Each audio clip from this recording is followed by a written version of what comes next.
Let's face it, ghosting has become the common cold of modern dating.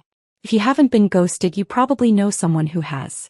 1 minute the texts are flying. The vibes are good. You're picturing brunch. The next, silence. Getting ghosted sucks. It's confusing, frustrating, and often feels deeply personal. But here's the twist. Most of the time it says more about them than about you. Still, that doesn't mean we're powerless. There are ways to lower the risk of getting ghosted. Yes, for both men and women. Let's break it down. Before we learn how to avoid ghosting, we need to understand why people do it. Ghosting is rarely about you. It's usually about emotional avoidance. People ghost to dodge confrontation, discomfort, or guilt. They choose disappearance over difficult conversations. But sometimes, ghosting happens because the connection wasn't as deep as you thought. Or because someone was never that serious to begin with. Knowing this can help you take it less personally and recognize the signs early. One of the biggest ghosting triggers? Moving too fast. In the early stages, it's easy to get caught up in the thrill. Constant texting. Long calls. Fast emotional intimacy. Feels amazing until it doesn't. When connections escalate too quickly, one person may feel overwhelmed. They didn't sign up for a relationship marathon after 2 dates. Ghosting then becomes the panic button. So slow down. Let things build naturally. Don't confuse chemistry with compatibility.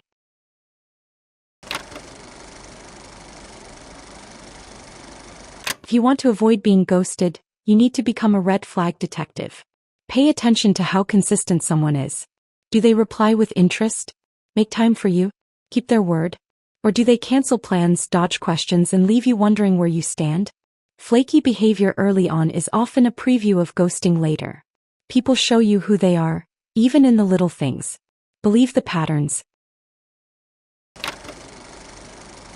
A simple but powerful strategy: be clear about communication. You don't need to give a TED talk about your boundaries on the first date, but you can say things like, "I'm a big believer in open communication. If something doesn't feel right, I'd rather talk it out than ghost." When you model clarity and respect, you encourage the other person to do the same.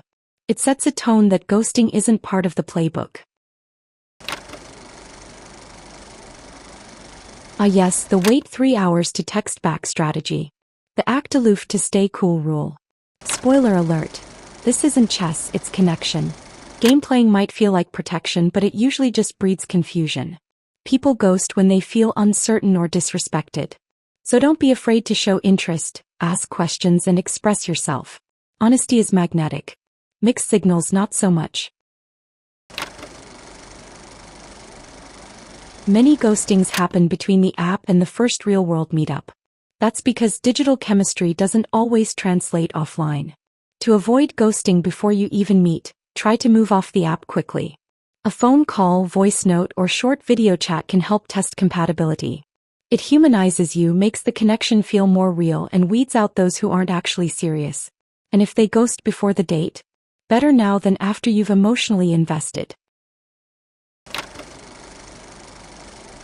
It's great to be open. But if you're pouring your soul into early conversations, it can backfire. People are drawn to mystery, balance, and a sense of progression. When someone shares too much too soon, it can create emotional pressure that the other person isn't ready for. Keep things light and playful at first. Emotional depth should unfold, not avalanche.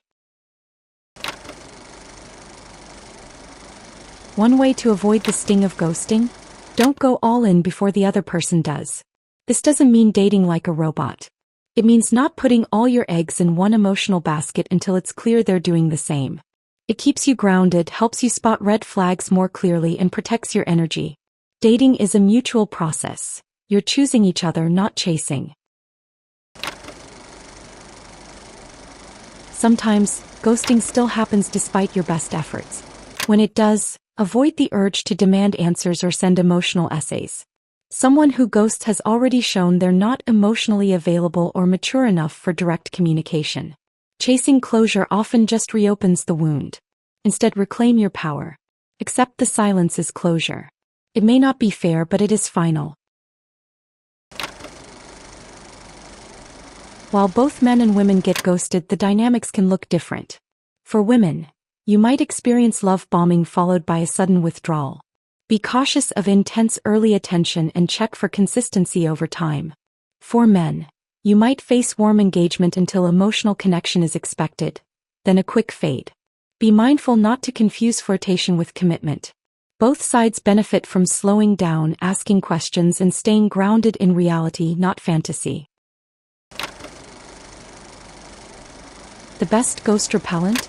Self-esteem. When you value yourself, you're less likely to tolerate hot and cold behavior, less likely to chase breadcrumbs, and more likely to walk away from unclear energy.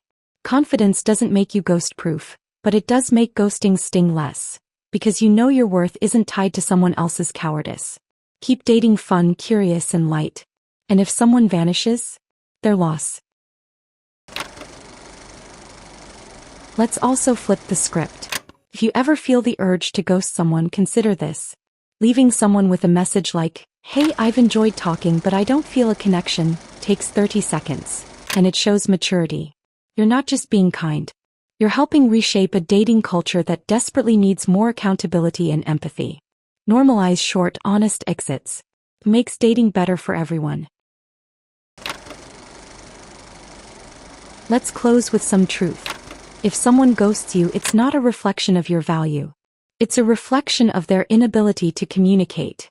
You deserve people who can handle a conversation. People who don't flinch at honesty. People who show up even when it's awkward.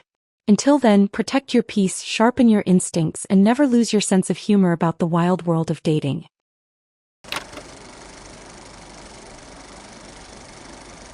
You can't make someone stay, but you can build habits, awareness, and confidence that make ghosting less likely. Slow down. Stay sharp. Be real. And remember, if they ghost you, they just cleared space for someone better. That's it for now.